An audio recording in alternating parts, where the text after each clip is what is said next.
بالله من الشيطان الرجيم بسم الله الرحمن الرحيم وما خلقت الجن والإنس إلا ليعبدون മനുഷ്യന്റെ സൃഷ്ടിപ്പിന്റെ ലക്ഷ്യം അള്ളാഹുവിന്റെ ഗുണങ്ങളനുസരിച്ച് ഗുണനാമങ്ങളനുസരിച്ച് അവൻ ജീവിക്കുക എന്നതാണെന്ന് ഖുർആൻ എടുത്തു പറയുന്നത്. ഒരു കമ്പനിയിൽ ജോലി ചെയ്യുമ്പോൾ ആ കമ്പനിയുടെ സ്വഭാവം അറിയാതെ ആ കമ്പനിയിൽ സുഗമമായി ജോലി ചെയ്യാൻ സാധിക്കില്ല. ഇതേപോലെ അള്ളാഹു സൃഷ്ടിച്ച പ്രപഞ്ചം ഉണ്ട് എന്ന് വിശ്വസിക്കുകയാണെങ്കിൽ, എന്റെ സൃഷ്ടാവ് അള്ളാഹുവാണ് എന്ന് വിശ്വസിക്കുമ്പോൾ ആ സൃഷ്ടാവിന്റെ സ്വഭാവം മനസ്സിലാക്കാതെ നമുക്ക് ജീവിക്കാൻ പ്രയാസകരമാണ്. കാരണം സൃഷ്ടാവ് എന്താണ് ചെയ്യുന്നത് അതിനനുസൃതമായി നീങ്ങാതെ സൃഷ്ടാവിന്റെ പ്രപഞ്ചത്തിൽ ജീവിക്കൽ ദുഷ്കരമായി വരും. അതുകൊണ്ട് തന്നെ അള്ളാഹുവിന്റെ സ്വഭാവത്തെക്കുറിച്ച് അവൻ എങ്ങനെയാണ് ജനങ്ങളോട് കരുണ ചെയ്യുന്നത്, അതേപോലെ നമ്മളും കരുണ ചെയ്യുന്നില്ലെങ്കിൽ അള്ളാഹു ചെയ്യുന്ന പ്രവൃത്തിക്ക് വിരുദ്ധമായി ചെയ്യുമ്പോൾ അവന്റെ പ്രപഞ്ചത്തിൽ നമുക്കൊന്നും ചെയ്യാൻ നിവൃത്തിയില്ല. കാരണം അവന്റെ കയ്യിലാണ് ആധിപത്യമുള്ളത്. അള്ളാഹു ദയ കാണിക്കുന്നത് എങ്ങനെയാണോ അങ്ങനെ തന്നെ നമ്മളും ദയ കാണിക്കുന്നവരല്ലെങ്കിൽ അവന്റെ പ്രപഞ്ചത്തിൽ നിന്നുകൊണ്ട് നമുക്ക് മുമ്പോട്ട് നീങ്ങാൻ നിവൃത്തിയില്ല. നമ്മൾ അള്ളാഹുവിന് വിരുദ്ധമായി നീങ്ങുമ്പോൾ അവൻ സഹായിക്കുന്നില്ല. ഒരു കമ്പനിയിൽ വർക്ക് ചെയ്യുമ്പോൾ ആ കമ്പനിക്ക് അനുസൃതമല്ലെങ്കിൽ കമ്പനി അയാളെ സഹായിക്കില്ല, സപ്പോർട്ട് ചെയ്യില്ല. ഇതേപോലെ അള്ളാഹുവിന്റെ സിഫത്തുകളെ കുറിച്ച് മനസ്സിലാക്കുകയും അവന്റെ ഗുണനാമങ്ങളെ കുറിച്ച് മനസ്സിലാക്കുകയും അതിനനുസൃതമായി ജീവിതം നയിക്കുകയും ചെയ്യുക, ഇതിനെയാണ് ഇബാദത്ത് എന്ന് വ്യാപ്തമായ അർത്ഥത്തിൽ പറയുന്നത്. അതിലേക്ക് നമ്മെ നയിക്കുകയും അതായത് ആ വിഭാഗത്തിലേക്ക് നയിക്കുകയും അതിനെക്കുറിച്ച് ഓർക്കുകയും അതെപ്പോഴും ഹൃദയത്തിൽ ഒരു ഊഷ്മളമായിട്ടുള്ള സ്മരണയായി നിലകൊള്ളുകയും ചെയ്യുന്നതിന് വേണ്ടിയാണ് ബാക്കി നമസ്കാരവും സക്കാത്തും നോമ്പും മറ്റു കാര്യങ്ങളൊക്കെ ഉള്ളത്. അതിനൊക്കെ തന്നെ അതിൻ്റെതായിട്ടുള്ള ചില പ്രത്യേക ഉദ്ദേശ്യങ്ങളും ലക്ഷ്യങ്ങളുണ്ട്. അത് നമ്മുടെ ജീവിതത്തിന്റെ വ്യത്യസ്ത ഭാഗങ്ങളെ അത് നിയന്ത്രിക്കുന്നുണ്ട്. മെഡിറ്റേഷൻ അതിന്റെ ഗുണങ്ങളും ജീവിതത്തിൽ വരുത്തുന്ന മാറ്റങ്ങളെയും കുറിച്ച് ഇപ്പോഴ് ആധുനിക ലോകത്ത് പല അന്വേഷണങ്ങളും നടത്തി വരുന്നു, പലരും അത് പ്രാക്ടീസ് ചെയ്യുകയും ചെയ്യുന്നുണ്ട്. പക്ഷെ 1400 സംവത്സരങ്ങൾക്ക് മുമ്പ് തന്നെ നബി തിരുമേനി സല്ലല്ലാഹു അലൈഹി വസല്ലം ഒരു മുസൽമാനെ സംബന്ധിച്ചിടത്തോളം അവന്റെ വ്യത്യസ്ത ഘട്ടങ്ങളിൽ അവന് മെഡിറ്റേഷനെ കുറിച്ച് പറഞ്ഞത്. നമസ്കാരത്തിൽ അവന്റെ ശ്രദ്ധ വേറെവിടെയും പോകാതെ അവൻ പിന്നെ മെഡിറ്റേഷൻ എന്നുള്ള ഒരു പ്രത്യേക കോൺസെൻട്രേഷൻ ആണെങ്കിൽ ഇതങ്ങനെയല്ല, ജീവിതത്തിന്റെ വിവിധ ഭാഗങ്ങളെ കുറിച്ച് കോൺസെൻട്രേറ്റ് ചെയ്യാനാണ് നമസ്കാരത്തിൽ പറയുന്നത്. നമസ്കാരത്തിൽ കുടുംബത്തെ കുറിച്ചിട്ടും അതേപോലെ തന്നെ തന്റെ വ്യാപാരത്തെക്കുറിച്ചും തന്റെ കൃഷിയെക്കുറിച്ചും തന്റെ പ്രവർത്തന മേഖലകളെക്കുറിച്ചും താൻ ബന്ധപ്പെടുന്ന ആളുകളെക്കുറിച്ചും തന്റെ സന്തതികളെക്കുറിച്ചും താൻ ജീവിക്കുന്ന സമൂഹത്തെക്കുറിച്ചും എല്ലാം എങ്ങനെയായിരിക്കണം എന്നതിനെ കുറിച്ച് അവനൊന്ന് മെഡിറ്റേറ്റ് ചെയ്ത് അവന് ഒരു പ്രത്യേക ഭാഗത്തേക്ക് അവനെ കോൺസെൻട്രേറ്റ് ചെയ്ത് പ്രത്യേക ഭാഗത്തേക്ക് അവനെ ഏകാഗ്രമാക്കുന്ന ഒരു സ്വഭാവമാണ് നമസ്കാരത്തിലുള്ളത്. ഇതേപോലെ സാമൂഹ്യ ജീവിതത്തിലും വ്യക്തിഗതമായ ജീവിതത്തിലും അവൻ അനുഭവിക്കുന്ന പല പ്രശ്നങ്ങളെ അതിന് എന്താണ് അതിന്റെ സൊല്യൂഷൻ എന്ന് അവനെ അനുഭവ വേദിതമാക്കുന്ന, അത് അനുഭവത്തിലൂടെ അവനെ പഠിപ്പിക്കുന്ന ഒരു രംഗമാണ് നോമ്പിലുള്ളത്. ഇങ്ങനെ ഓരോന്നിന്റെയും വിശദീകരണത്തിലേക്ക് ഞാൻ പോകുന്നില്ല. പക്ഷെ അക്കാര്യത്തിൽ നമ്മൾ സ്വതന്ത്രരാണ്. ഒരു കാര്യത്തിൽ സ്വാതന്ത്ര്യം നൽകുമ്പോൾ ഓരോരുത്തർക്കും മറ്റവരെ കവച്ചു വെച്ച് മത്സരിക്കാനുള്ള ഒരു സ്വാതന്ത്ര്യം നൽകിയിട്ടുണ്ട്. ഈ സ്വാതന്ത്ര്യത്തിന്റെ മറ്റൊരു ഭാഗം ഒരാൾ തീയ പ്രവർത്തികൾ ചെയ്യുകയാണെങ്കിലും അതായത് അള്ളാഹുവിന്റെ പ്രപഞ്ചത്തിന് വിരുദ്ധമായി നീങ്ങുകയാണെങ്കിലും അത്തരത്തിൽ താൽക്കാലികമായി നീങ്ങാനുള്ള സ്വാതന്ത്ര്യം അവന് നൽകിയിട്ടുണ്ട്. അവന് നഷ്ടപ്പെടാനുള്ള കാര്യങ്ങളും ബോധ്യപ്പെടുത്തുന്നുണ്ട്. ഇതാണ് ഖുർആനും മറ്റു വേദഗ്രന്ഥങ്ങളും നമ്മോട് പറയുന്നത്. ഇവിടെ ഇസ്ലാമിക വീക്ഷണത്തിൽ മനുഷ്യന്റെ ഹൃദയത്തിലാണ് അള്ളാഹുവിന്റെ സ്വാധീനം. മറ്റൊരു തരത്തിൽ പറഞ്ഞാൽ ഹൃദയം അള്ളാഹുവിന്റെ വീടാണ്. ആ വീട്ടിൽ താമസിക്കേണ്ടത് അള്ളാഹുവാണ്. ഒന്നുകൂടെ പറഞ്ഞാൽ ഹൃദയത്തിൽ അള്ളാഹുവിനെ കുറിച്ചുള്ള ഓർമ്മയും അള്ളാഹുവിന്റെ ഗുണങ്ങളെ കുറിച്ചുള്ള ഓർമ്മയും എപ്പോഴും ഒരു പച്ച പിടിച്ച നിലയിൽ നിലകൊള്ളണം. അത് നഷ്ടപ്പെടുമ്പോൾ അവന് അവന്റെ ജീവിതത്തെ മുമ്പോട്ട് കൊണ്ടുപോകാനുള്ള പ്രയാസങ്ങളുണ്ടാവും. അതുകൊണ്ട് തന്നെ ഒരാളെ പാപി എന്ന് പറയുന്നത് ആ ഹൃദയത്തെ കളങ്കപ്പെടുത്തുന്ന അവസ്ഥയാണ്. ഹൃദയത്തെ ഒരാൾ കളങ്കപ്പെടുത്തിയാൽ അതിനെയാണ് പാപി എന്ന് പറയുന്നത്. ഒരാൾ അറിയാതെ എന്തെങ്കിലും ചെയ്തു പോയാൽ അയാളുടെ ഹൃദയം അറിയാത്ത വിധത്തിലാണെങ്കിൽ അത് അയാളുടെ ജീവിതത്തെ ബാധിക്കുന്നില്ല. അതേസമയത്ത് പുറത്തയാൾ എന്തു തന്നെ ചെയ്താലും ഹൃദയത്തിൽ അതിന് ബാധിക്കുന്നില്ലെങ്കിൽ ആ പുറത്ത് ചെയ്യുന്നതും ബാധിക്കുന്നില്ല.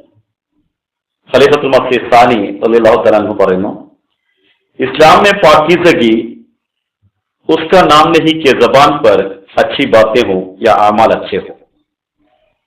ഇസ്ലാമിൽ വിശുദ്ധത എന്ന് പറയുന്നത് നാവിൽ നല്ല വാക്കുകളും കർമ്മം നല്ലതുമായി എന്നതിനെ കുറിച്ചല്ല പറയുന്നത്.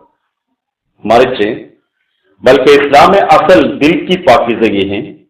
മറിച്ച് ഇസ്ലാമിൽ യഥാർത്ഥത്തിലുള്ള വിശുദ്ധത എന്ന് പറയുന്നത് ഹൃദയത്തിന്റെ വിശുദ്ധതയാണ്. സയ്യിദുനാ ഹദരത്ത് മസീഹ് മൗഊദ് അലൈഹിസ്സലാത്തു വസ്സലാം പറഞ്ഞ പല ആംഗിളിലും വിശദീകരിച്ചിട്ടുണ്ട്. ഒരു സ്ഥലത്ത് മസീഹ് പറഞ്ഞ ഒരു ചുരുക്കം, ഹൃദയത്തിലുള്ള രക്തത്തിന്റെ ഓട്ടം അനുസരിച്ചാണ് മനുഷ്യന്റെ ശരീരത്തിലുള്ള അവന്റെ ആരോഗ്യത്തെ നിലനിർത്തുന്നത്. അതിന്റെ സ്പന്ദനം കൂടുമ്പോഴും കുറയുമ്പോഴും അതിനനുസരിച്ച് അവന്റെ മാറ്റങ്ങൾ ഉണ്ടാവും. അപ്പൊ ഹൃദയത്തിലുള്ള മാറ്റങ്ങളാണ് അവന്റെ ശരീരത്തിൽ മൊത്തത്തിലുള്ള മാറ്റങ്ങളെന്നും, ഹൃദയത്തിന്റെ സ്പന്ദനം നിൽക്കുമ്പോൾ അവൻ നിന്നു പോകുന്നത് പോലെ ഹൃദയത്തിൽ നന്മയുടെ സ്പന്ദനം ഉണ്ടെങ്കിൽ ശരീരത്തിൽ മൊത്തം അവന്റെ സ്പന്ദനം ഉണ്ടാവും. ഹൃദയം എന്ന ജലാശയത്തിൽ നിന്ന് പല കൈവഴികളിൽ പുറത്തേക്ക് ഒഴുകുന്ന വെള്ളം, അതാണ് നമ്മുടെ കയ്യിലും കാലിലും നാവിലും ഒഴുകിക്കൊണ്ടിരിക്കുന്നത്. ഒരാൾ വായടിച്ചുകൊണ്ടിരിക്കുമ്പോൾ അയാളെ മനസ്സിലൊന്നുമില്ല എന്ന് നമുക്ക് പറയാൻ നിവൃത്തിയില്ല. മനസ്സിലില്ലാത്തത് വായടിക്കാൻ നിവൃത്തിയില്ല. ഉള്ളിന്റെ ഉള്ളിൽ ആ വിധത്തിലുള്ള ചലനങ്ങളുണ്ട്. അതിന്റെ രോഗഗ്രസ്തമായ ഒരു ഹൃദയത്തിന്റെ അവസ്ഥയാണ് അയാൾ പിന്നെ രോഗഗ്രസ്തമായ പ്രവർത്തനങ്ങളിലാണ് നിലകൊള്ളുന്നതെങ്കിൽ അത് കാണുന്നു. അതേപോലെ തന്നെ जो इंसान दिल का पाक नहीं वो खुदा ताला के नजदीक भी पाक नहीं. ഒരാള് ഹൃദയത്തിൽ വിശുദ്ധനല്ലെങ്കിൽ അയാൾ ഒരിക്കലും അള്ളാഹുവിന്റെ സന്നിധിയിൽ വിശുദ്ധനാവുകയില്ല. പല വാക്കൊക്കെ നല്ലതാണ്, പ്രവൃത്തി നല്ലതാണ്, പക്ഷെ ഹൃദയം വിശുദ്ധമല്ലെങ്കിൽ നല്ലതാവില്ല. വളരെ പ്രയാസകരമായിട്ടുള്ള ഒരു അവസ്ഥയാണ്. അതിനെ നമുക്ക് വിശദീകരിക്കുന്നത് എങ്ങനെ ശരിയാക്കാം എന്ന കാര്യമാണ് ഇന്നത്തെ ക്ലാസ് കൊണ്ട് ഉദ്ദേശിക്കുന്നത്. അതെവിടെയാണ് അതിന്റെ രോഗം, എവിടെയാണ് അതിനെങ്ങനെ നമുക്ക് ചികിത്സിക്കാം എന്നുള്ളതാണ് ക്ലാസ് കൊണ്ട് ഉദ്ദേശിക്കുന്നത്.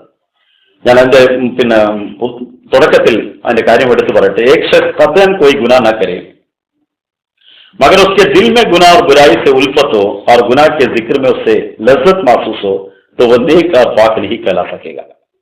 ഒരാൾ ഒരിക്കലും ഒരു പാപം ചെയ്യുന്നില്ല, പക്ഷേ അയാളുടെ ഹൃദയത്തിൽ പാപത്തോടുള്ള സ്നേഹവും പാപത്തെ കുറിച്ച് പറയുമ്പോൾ അയാൾക്ക് അതിലൊരു അനുഭൂതി നിർഭരമായ അവസ്ഥയും ഉണ്ടെങ്കിൽ അയാൾ ഒരിക്കലും വിശുദ്ധനല്ല. അള്ളാഹുവിന്റെ സന്നിധിയിൽ അയാൾ പരിശുദ്ധത അവകാശപ്പെടാൻ അർഹനുമല്ല. ജബ്കി ഉസ്കെ ദിൽ മേ ഭി യേ ബാത് ന ഹോ കെ ഗുനാ മേ മുലവസ് ന ഹോ. അയാളുടെ ഹൃദയംഗമമായി തന്നെ അയാൾ ഹൃദയത്തിൽ തന്നെ താൻ പാപഭംഗിതനാവുകയില്ല എന്നുള്ള ഉദ്ദേശമില്ലാത്തതുവരെ അയാൾ ഒരിക്കലും വിശുദ്ധനാവുകയില്ല. ഒരാള് ചില ആളുകൾ ദേഷ്യം വരുമ്പോൾ ഒന്നും മിണ്ടൂല, പക്ഷെ ഉള്ളിന്റെ ഉള്ളിൽ ആള് പോക്കാണ്,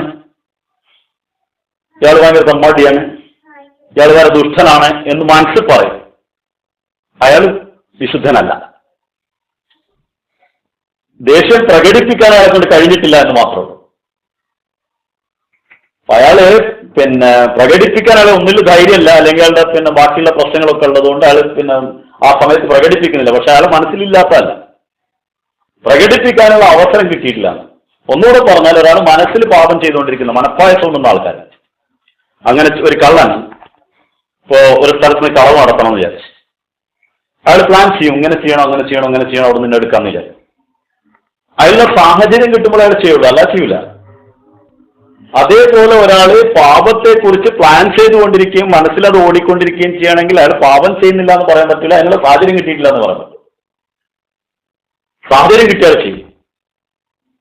ആ പാപം എന്നുള്ളതിന്റെ അടിത്തറ മസീഹ് മൗഊദ് അലൈഹിസ്സലാത്തു വസ്സലാം നമ്മുടെ മുമ്പാകെ വെക്കുന്നതും ഖലീഫത്തുൽ മസീഹ് സാനി അതിനെ വിശദീകരിച്ചു വെക്കുന്നതും അതിന്റെ അടിത്തറ ഹൃദയമാണ്. അവിടെയാണ് നമ്മൾ യഥാർത്ഥത്തിലുള്ള ചികിത്സ നടത്തേണ്ടത് എന്നാണ് ഖുർആൻ അത് എടുത്ത് പറയുന്നത്. ഇൻ തുബ്ദു മാ ഫീ അൻഫുസികും ഔ തുഖ്ഫുഹു യുഹാസിബുകും ബിഹി. നിങ്ങൾ നിങ്ങളുടെ നെഫ്സിന്റെ ഉള്ളിലുള്ളത്, സ്ഥലങ്ങളിലുള്ളത് വെളിപ്പെടുത്തിയാലും അല്ല അതിനെ നിങ്ങൾ മറച്ചു വെച്ചാലും അള്ളാഹുവിന്റെ സന്നിധിയിൽ അതിന് നിങ്ങൾ കണക്ക് ബോധിപ്പിക്കേണ്ടി വരും. കണക്ക് അള്ളാഹുവിനെ കുറിച്ച് ചോദിക്കും. സ്വാഭാവികമായും മനസ്സിലൊരു ചെറിയ സംശയം, പല പാപചിന്തകളും അങ്കുരിക്കും ഹൃത്തടങ്ങളിൽ. അപ്പോൾ ഞങ്ങൾ ആ സമയത്തൊക്കെ പാപിയായി പോകുമല്ലോ എന്നുള്ളൊരു ആശങ്കയുണ്ട്. അതിനെ കുറിച്ച് ഖലീഫത്തുൽ മസീഹ് സാനി വിശദീകരിച്ചുകൊണ്ട് പറയുന്നു, പാപചിന്തകൾ അങ്കുരിക്കുമ്പോൾ അത് അരുതാത്തതാണ് എന്ന് മനസ്സിലാക്കുകയും അതിനെ നന്മയിലേക്ക് ഡൈവേർട്ട് ചെയ്യുന്ന പരിവർത്തിക്കുകയും ചെയ്യുമ്പോൾ അത് നന്മയായി മാറും, പാപമല്ലാതായി. അതിനെക്കുറിച്ച് മനസ്സിൽ അതിനെ കണക്കുകൂട്ടി പ്ലാൻ ചെയ്യാതിരിക്കുക. ഉടനെ തന്നെ അത് പാപമാണ് എന്ന് വിചാരിച്ച് അവിടെ തന്നെ അതിനെ വിട്ട് നന്മയെക്കുറിച്ച് ആലോചിക്കുകയും തിന്മയിൽ നിന്ന് വിമുക്തിക്ക് വേണ്ടി ശ്രമിക്കുകയും ചെയ്യുമ്പോൾ അതിനൊരു തിന്മ ചെയ്യാൻ വേണ്ടി പ്ലാൻ ചെയ്യുന്നതിന് പകരം തിന്മയിൽ നിന്നുള്ള വിമുക്തിക്ക് വേണ്ടിയുള്ള പരിപാടികൾ ആസൂത്രണം ചെയ്യുമ്പോൾ അയാൾ നന്മയാണ് ചെയ്യുന്നത്. അതൊരു പ്രതിഫലം നൽകപ്പെടുന്ന ഒരു നന്മയായി മാറും. ആ പാവം അങ്കുരിച്ചു എന്നുള്ളത് കൊണ്ട് ദോഷമല്ല, അയാൾക്ക് അത് നന്മയായിട്ടാണ് പരിണമിക്കുന്നത്. അതിനത് പിന്തിരിയുമ്പോൾ ഖുർആൻ മറ്റൊരിടത്ത് പറയുന്നു, ഫത്തഖുല്ലാഹ മസ്തതഅതും, നിങ്ങളുടെ കഴിവിന്റെ പരമാവധി നിങ്ങൾ തഖ്വ കൈക്കൊള്ളുക.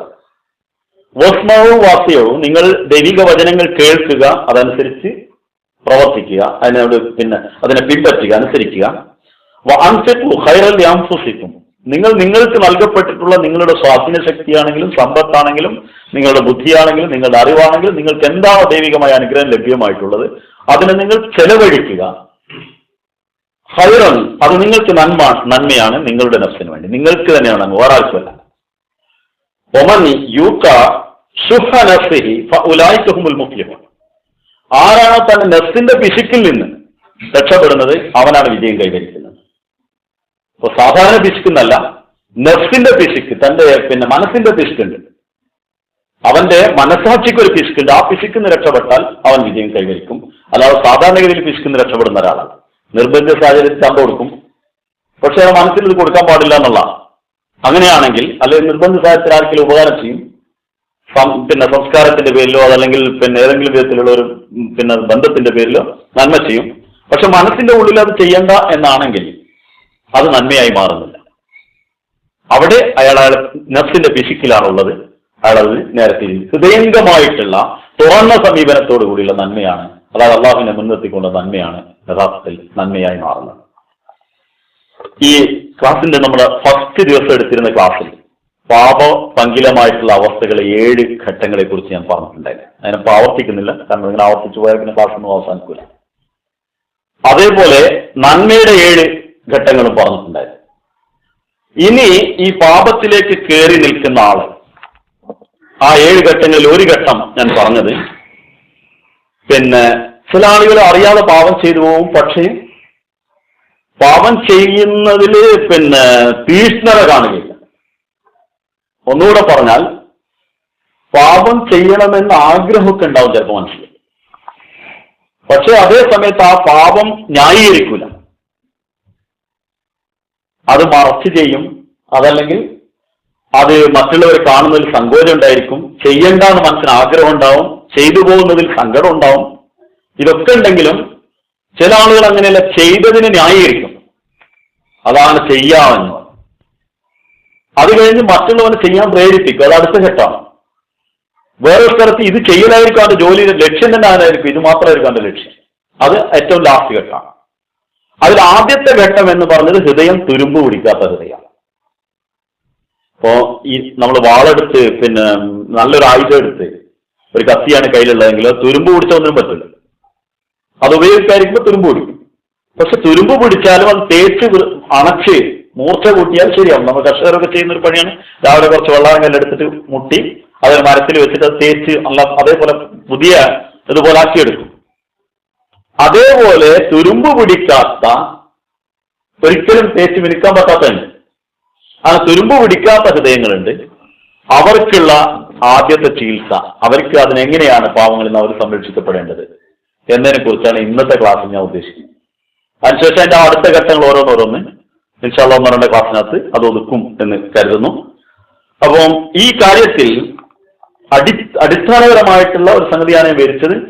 പാപം എന്നത് വേറെ ഒന്നുമല്ല, ഹൃദയത്തിലാണ് പാപം. അതിനാണ് നമ്മൾ ചികിത്സിക്കേണ്ടത്, മറ്റൊന്നുമല്ല. ഇനി ഇത് രക്ഷപ്പെടാനുണ്ടാകുന്ന പ്രധാന കാര്യങ്ങൾ, 3 കാര്യങ്ങൾ പ്രത്യേകം ശ്രദ്ധിക്കേണ്ടതുള്ളത്. ഒന്ന്, എന്താണ് തിന്മകളെന്നും എന്താണ് നന്മകളെന്നുള്ള അറിവാണ്. പല ആളുകൾക്കും അതുണ്ടാവും. ഖലീഫത്തുൽ മസീഹ് സാനി പറയുന്ന, ഒരിക്കൽ ഞാൻ റുയയിൽ ഒരു ജാഗ്രത ദർശനത്തിൽ കാണുന്നത് ഒരാൾക്ക് വ്യായാമം ചെയ്യാതിരിക്കുന്നത് പാപമാണ് എന്ന് ക്ലാസ് എടുത്തുകൊണ്ടിരിക്കുന്നതായിട്ടാണ്. അപ്പൊ വ്യായാമം ചെയ്യാതിരിക്കുന്നതും പാപമാണ്. അതിനെക്കുറിച്ച് ഖലീഫത്തുൽ മസീഹ് എടുത്തു പറയുന്നു, പിന്നെ ചില ആളുകളുടെ ജീവിതം കുടുംബപരമായിട്ടോ സാമൂഹ്യപരമായിട്ടോ അയാളിൽ മാത്രം ഒതുങ്ങി നിൽക്കാവുന്നതോ, അയാൾ എത്ര തന്നെ അന്തർമുഖനാകാൻ ശ്രമിച്ചാലും അന്തർമുഖനാകാൻ പറ്റാത്ത വിധത്തിൽ അയാൾ പുറത്ത് പലർക്കും അയാൾ ആശ്രയിച്ച് നിൽക്കേണ്ട ആളായിരിക്കും. അത്തരത്തിലുള്ള വ്യക്തികൾ വ്യായാമം ചെയ്യാതിരിക്കുന്നത് പാപമാണ്. കാരണം അയാളെ മാത്രമല്ല ബാധിക്കും, അയാളെ കുടുംബത്തെ ബാധിക്കും, അയാളുടെ സമൂഹത്തെ ബാധിക്കും. പ്രത്യേകിച്ച് സമൂഹത്തിന്റെ നേതൃത്വം വഹിക്കുന്ന ആളുകൾ വ്യായാമം ചെയ്യാതിരുന്നാൽ പാപമാണ് എന്ന് തന്നെ തീർത്ത് ഖലീഫത്തുൽ മസീഹ് സാനി എടുത്തു പറഞ്ഞു. അപ്പൊ ചില ആളുകൾക്ക് പാപം എന്താണെന്ന് അറിയില്ല. അത് പാപമാണെന്ന്, അതുപോലെ പാപമാണോ കടന്നിറങ്ങിയപ്പോൾ പ്രശ്നം വന്നു. രാവിലെ എണീറ്റ് ചാടാതിരിക്കുന്നത് പാപമാണ്, രാവിലെ എണീറ്റിട്ട് നടക്കാതിരിക്കുന്നത് പാപമാണ്. അതുകൊണ്ട് തന്നെ അൻസാറുള്ളാന്റെ ഒക്കെ പ്രോഗ്രാമുകളിൽ ആയാമൽ തന്നെ നടക്കാത്ത അൻസാരികൾ ആരൊക്കെയാണെന്നുള്ളത് കണക്ക് കൊടുക്കാൻ പറയുന്നു. ഓരോ മാസത്തിൽ ചെറിയ വ്യായാമം പോലും ചെയ്യാത്ത അൻസാരികൾ ആരൊക്കെയാണെന്ന് മർക്കസിന് കണക്ക് കൊടുക്കണം. എന്നിട്ട് അവർക്ക് എന്താണ് പ്രശ്നം എന്നുള്ള അന്വേഷിക്കുക. അവർക്ക് നടക്കാൻ പറ്റാത്തവരാണെങ്കിൽ മാത്രമുള്ളൂ. അപ്പൊ അത്രയും ജമാഅത്തിൽ അതിന്റെ സിസ്റ്റം ഉണ്ട്. പിന്നെ ഖുദാമല്ലാമതിയക്കും ലജ്ഞക്കും മറ്റൊക്കെ തന്നെ സിഹത്തെ ജിസ്മാനി പറഞ്ഞിട്ടൊരു വകുപ്പ് തന്നെ ഉണ്ട്. ആരോഗ്യ പരിപാലനം എന്ന് പറഞ്ഞിട്ടൊരു വകുപ്പ് തന്നെ, അതിന്റെ പ്രവർത്തനമുണ്ട്. അത് പിന്നെ എല്ലാ സമയത്തും എന്റെ വർക്ക് നടക്കണം എന്ന് പറയുന്നത്. അപ്പൊ ഞാൻ പറഞ്ഞു വന്നത്, ചില പാപങ്ങളെ കുറിച്ച് നമുക്ക് അറിവുണ്ടാവില്ല. ചില ആളുകൾ പറയലേ, ഖലീഫത്തുൽ മസീഹ് സാനി എന്നെ അതെടുത്ത് പറയുന്നു, ചില ആളുകൾ പറയാറുള്ളത്, നമ്മളെന്ത് പാപമാണ് ഇത്ര ചെയ്യുന്നത്? കളവ് പറയുന്നില്ല, ചതിക്കുന്നില്ല, ആരെയും വഞ്ചിക്കുന്നില്ല, വ്യഭിചരിക്കുന്നില്ല, കള്ളുകുടിക്കുന്നില്ല, നമ്മൾ പാപം ചെയ്യുന്നില്ല, നമ്മൾ ശുദ്ധരാണെന്ന്. അപ്പൊ അവരെ കണക്കിൽ ഈ 4-5 സാധനങ്ങൾ മാത്രമേ ഉള്ളൂ പാപം. ബാക്കിയൊക്കെ പാവങ്ങളൊന്നും വലിയ കാര്യമില്ലാത്തതാണെന്നാണ്, വേറെ പാവങ്ങളൊന്നും ഇല്ല എന്നാണ്. അതിനാൽ ഖലീഫത്തുൽ മസീഹ് സാനി വീണ്ടും അതിനെ വിശദീകരിച്ചു പറയാണ്, ചില हालांकि ये लंबा सिलसिला चलता है और आयु सैकड़ों तक पहुंचते. പാപങ്ങളെ കുറിച്ചുള്ള ഈ പരമ്പര വളരെ നീണ്ടതാണ്. അത് 100 കണക്കിനുണ്ട്. 100-ലധികം, 100 കണക്കിന് പറഞ്ഞാൽ 1000-ന്റെ താഴെ എന്നുള്ളതാണ് ആ പ്രയോഗത്തിൻ്റെ. 1000-ന്റെ അടുത്ത് എത്തുന്നതും 100 കണക്കിനുള്ള പാപങ്ങളാണ് ഉള്ളത്. അത് 1, 4, 5 അല്ല. എന്നിട്ട് ഖലീഫത്തുൽ സാനി പറയാണ്, അതിലെ ചില കാര്യങ്ങൾ മുഴുവൻ ഞാൻ എനിക്ക് വിശദീകരിക്കാൻ നിവൃത്തിയില്ല. അതിന്റെ ചില പാപങ്ങളുടെ സാധാരണഗതിയിൽ ഒരാൾക്ക് മനസ്സിലാക്കേണ്ട പാപങ്ങളുണ്ട്. 10-50ഓളം സംഗതികൾ സാനി എഴുത്താൻ അതിനെക്കുറിച്ച് ഞാൻ പറയാം. അതിനപ്പുറമുള്ളത് അള്ളാഹ് ഇൽഹാമായിട്ട് അറിയിക്കലാണ്, ഇത് പാപമാണ്.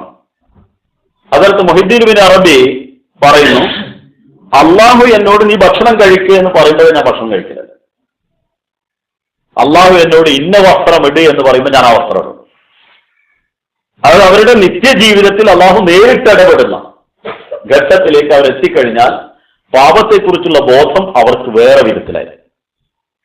അതിനെ തസവുഫിന്റെ സൂഫി വര്യന്മാർ പറയുന്നത്, സാധാരണക്കാരന്റെ നന്മകൾ അബ്റാറിങ്ങൾക്ക്, സജ്ജനങ്ങളുടെ, അതായത് സജ്ജനം എന്ന് പറഞ്ഞാൽ ഒറ്റവാക്കിലുള്ള വാർത്തല്ല, ആ തസവുഫിന്റെ ടെക്നിക്കൽ ട്രെയിനിങ്, സജ്ജനങ്ങൾക്ക് പാപമായിരിക്കും.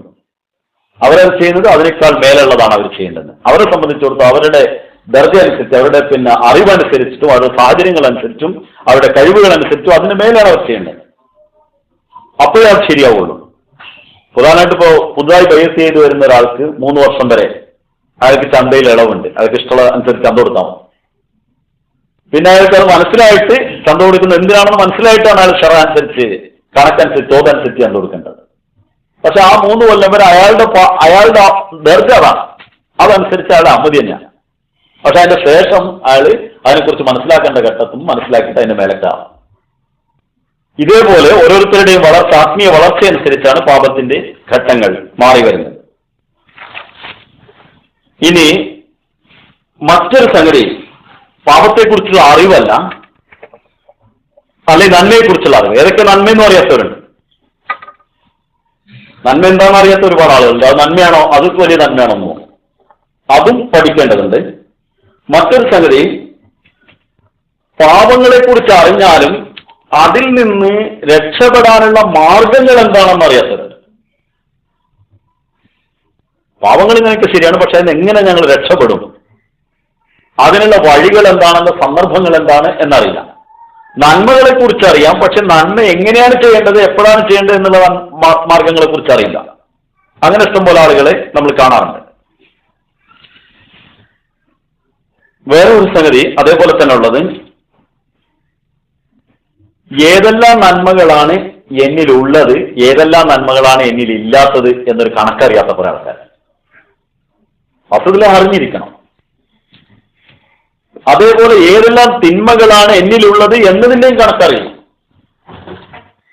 ഒരാൾക്ക് ഒരു ഓൾ ബോഡി ചെക്കപ്പ് നടത്തണം. എനിക്ക് കൊളസ്ട്രോൾ എത്രയാണുള്ളത്, എന്റെ പ്രഷർ എത്രയാണുള്ളത്, ഷുഗർ എത്രയാണുള്ളത്, ഇതൊക്കെ എനിക്ക് അറിയണമെന്ന് ആഗ്രഹമുണ്ട്, ആരോഗ്യത്തെക്കുറിച്ച് ബോധമുള്ള ആൾക്ക്. പക്ഷെ അതൊന്നും അറിയേണ്ട ആവശ്യമില്ല, വരുന്നത് നോക്കാം എന്ന് വിചാരിക്കുന്ന ആൾക്കാരുണ്ട്. അതേപോലെ തന്റെ ആത്മാവിനെ ബാധിക്കുന്ന, തന്റെ ജീവിതത്തെ ബാധിക്കുന്ന രോഗങ്ങൾ എന്താണ് എന്ന് അറിയണമല്ലോ. അപ്പൊ അതിനെക്കുറിച്ച് അറിയാനുള്ള, തന്നിൽ എന്തൊക്കെയാണ് പ്രശ്നങ്ങൾ എന്നറിയാനും തനിക്ക് എന്തെല്ലാം കുറവുകളുണ്ട് എന്ന് മനസ്സിലാക്കാനുള്ള ഒരു വാഞ്ച, അതും ഈ കാര്യത്തിൽ അനിവാര്യമാണ്. ഇനി പാപങ്ങളെക്കുറിച്ച്, ഏതൊക്കെയാണ് പാപങ്ങൾ എന്നതിനെ കുറിച്ച് നമുക്ക് ചർച്ച ചെയ്യാം. എന്തൊക്കെയാണ് പാപങ്ങൾ? പാപങ്ങൾ മൊത്തത്തിൽ 4ആയി തരംതിരിക്കുകയാണ് ഖലീഫത്തുൽ സാനി ചെയ്യുന്നത്. ഒന്ന്, തന്റെ വ്യക്തിത്വവുമായി മാത്രം ബന്ധപ്പെട്ട പാപം, വേറെ ആർക്കും അതുകൊണ്ട് ബുദ്ധിമുട്ടൊന്നുമില്ല. നമ്മൾ ചെയ്യുന്ന പാപം നമുക്ക് മാത്രം പറ്റും, വേറെ ആർക്കും പറ്റില്ല. പാവങ്ങളെ കുറിച്ച് ഞാൻ എണ്ണുമ്പോൾ അറിയാം അത് എത്ര എണ്ണം ഉണ്ട്, അതെന്തെല്ലാം അതിന്റെ പ്രശ്നങ്ങൾ അപ്പോൾ മനസ്സിലാക്കാം. മറ്റൊന്ന് സാമൂഹ്യമായിട്ടുള്ള തിന്മകളാണ്. നമ്മളെ മാത്രമല്ല സമൂഹത്തെ ബാധിച്ചത്. നമ്മൾ ചെയ്യാത്ത കാര്യങ്ങൾ മറ്റു സമൂഹത്തിനും അത് ബാധിക്കും, നമ്മളെ മാത്രമല്ല ബാധിക്കുക. വേറെ ഒന്ന്, അള്ളാഹുവിന്റെ മറ്റ് സൃഷ്ടികളെ, മലക്കുകളെ, അതേപോലുള്ള മറ്റ് സൃഷ്ടികളെ ബാധിക്കുന്ന തിന്മകൾ. നമ്മളെ മാത്രമല്ല അള്ളാഹുവിന്റെ മറ്റു സൃഷ്ടികളെയും അത് ബാധിക്കും. 4ാമത്തെ വകുപ്പ്, നമ്മളെ മാത്രമല്ല, സൃഷ്ടികളെ മാത്രമല്ല അള്ളാഹുവിനെയും ബാധിക്കുന്ന കാര്യങ്ങളാണ്. അള്ളാഹെ ബാധിക്കില്ലെങ്കിൽ കുറച്ച് കഴിഞ്ഞിട്ട് കാര്യങ്ങൾ പറയുമ്പോൾ അള്ളാഹൊക്കെ നമ്മൾ ചെയ്താൽ എന്താ പറ്റുക, അത് അള്ളാഹെ ബാധിക്കുന്നത്, അത് അള്ളാഹ് കൈകാര്യം ചെയ്യുന്ന വേറെ വിധത്തിലാണ്. അവന്റെ മഹത്വത്തിനെതിരിൽ കളിച്ചാൽ, ഇപ്പോ അകാരണമായിട്ട് ഒരാള് ഒരു 10 or 20 ആളുകൾ കൂടിയ സ്ഥലത്ത് ഒരാളെ മോന്ത കയറി അടിക്കുന്നു, ഒരു കാരണമില്ലാതെ. അയാളെ കൈ ഒടിയാതിരിക്കാൻ നിവൃത്തിയില്ല. കാരണം അള്ളാഹുവിന്റെ മഹത്വത്തെ ബാധിക്കുന്ന ഒന്നാണ്. അതള്ള വെളിപ്പെടുത്തും, ആ കൈ ഒന്നിനും പറ്റാത്തത് ആക്കാതെ വിടൂല. ഇത് മസീഹ് അലൈഹി സ്വലാത്തു വസ്സലാം വളരെ ശക്തമായിട്ട് എടുത്തു പറയുന്ന സംഗതിയാണ്. അവന്റെ മഹത്വത്തിനെ വെല്ലുവിളിച്ചുകൊണ്ട് നീങ്ങിയാൽ അവന്റെ അഹങ്കാരത്തെ അള്ള കൊമ്പോടിക്കാതെ വിടില്ല. അത് സാധാരണ നമ്മൾ കാണുന്നതാണ്, ഇത് ജീവിതത്തിൽ സാധാരണ കാണുന്ന സംഗതികളാണ്. ബാക്കി ഇനി നമുക്ക് ഓരോന്നിന്റെ കാര്യങ്ങളിലേക്ക് പോകുമ്പോൾ കൃത്യമായിട്ട് മനസ്സിലാക്കാൻ സാധിക്കും.